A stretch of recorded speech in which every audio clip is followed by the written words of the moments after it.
the books of 1st and 2nd Samuel. They're two separate books in our modern Bibles, but that division is due simply to scroll length. It was originally written as one coherent story.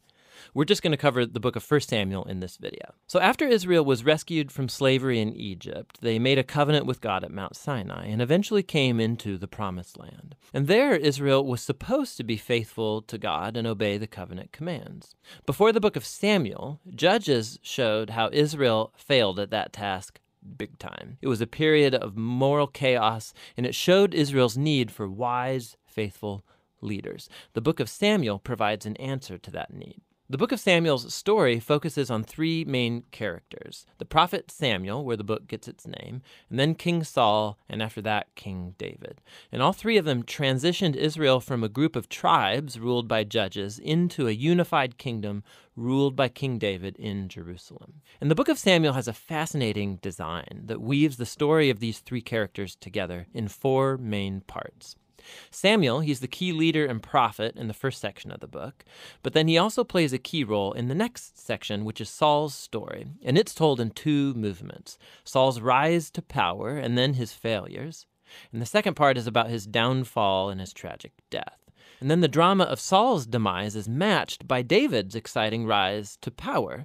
And then David's story is told in two movements. First, he rides the wave of his success, followed by his own tragic failure and the slow self-destruction of his family and then his kingdom. The book concludes with an epilogue that reflects back over the whole story. So let's dive in and see how this all unfolds. Part 1 picks up from the chaos of the book of Judges, and we're introduced to a touching story about a woman named Hannah.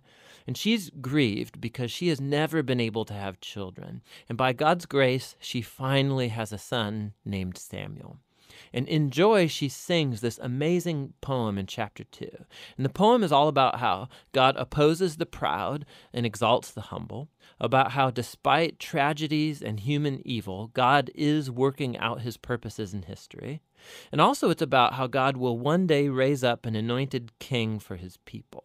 Now, Hannah's poem has been placed here at the beginning of the book to introduce these key themes that we're going to see throughout the whole story, like the next one.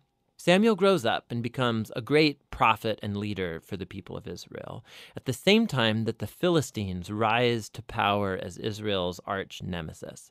And in this crucial battle, the Israelites get arrogant, and instead of praying and asking God for help, they trot out the Ark of the Covenant as this kind of magic trophy that will automatically grant them victory in battle. And so because of their arrogant presumption, God allows Israel to lose the battle and the ark is stolen. So the Philistines, they take the ark and they place it in the temple of their god, Dagon. And then the God of Israel defeats the Philistines and the god Dagon without an army by sending plagues on the people. And then the Philistines don't want the ark anymore, obviously, and they send it back to Israel. And the point of this little story seems to be this: God is not Israel's trophy, and he opposes pride among the Philistines, but also among his own people.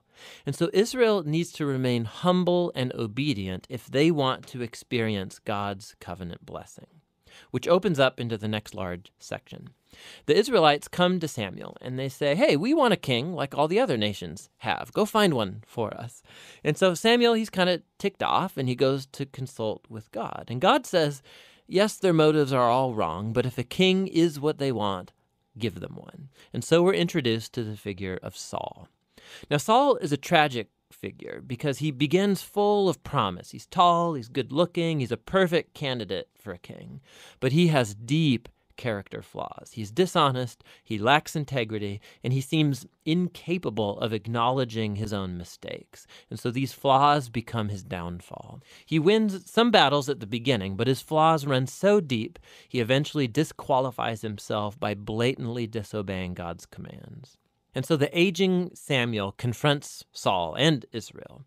He had warned the people that they would only benefit from a king who's humble and faithful to God. Otherwise, the kings of Israel will bring ruin. So he informs Saul that God is going to raise up a new king to replace him.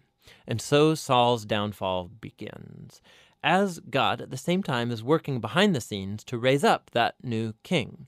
It's an insignificant shepherd boy named David. He's the least likely candidate to be king, but the famous story of David and Goliath shows that God's choice of David is not based on his family status, but simply on his radical and humble trust in the God of Israel. And so this story embodies all of the themes of Hannah's poem. Proud Saul and Goliath are brought low, while humble David is exalted. From here, we watch Saul slowly descend into madness, while David rises to power. So David starts working for Saul as a general, and he's winning all of the battles, and he's also winning all of the fame. And so Saul gets jealous, and he starts chasing David around, hunting him, trying to kill him. David's done nothing wrong, and so David simply runs and waits in the wilderness. And here we see David's true character. He has multiple opportunities to kill Saul, but he doesn't. He simply trusts that despite Saul's evil, God will raise up a king for his people. What's interesting, too, is that many of the poems of David that you find in the book of Psalms are linked to this very period of his life, and they all express the same attitude of trust. And so this section of the book ends with Saul coming to a grisly death after losing a battle with the Philistines. 1 Samuel tells some of the most intricate, well-told stories you find anywhere in the Bible, and the characters Saul and David, they're portrayed very realistically. And the author's putting them forward as character studies so that you can find yourself in them. So in Saul's story, we see a warning. It's crucial that we reflect on our own character flaws and how they harm us and other people. And with God's help, we need to humble ourselves and deal with our dark side so that Saul's story doesn't become ours. David, on the other hand, is presented as an example of patience and trust in God's timing in our lives. And so he's running in the wilderness, being chased by Saul. David had every reason to think that God had abandoned him, but that's not what he thinks. And so David's story encourages us to trust that despite human evil, God is working out his purposes to oppose the proud and to exalt the humble. And that's what 1 Samuel is all about.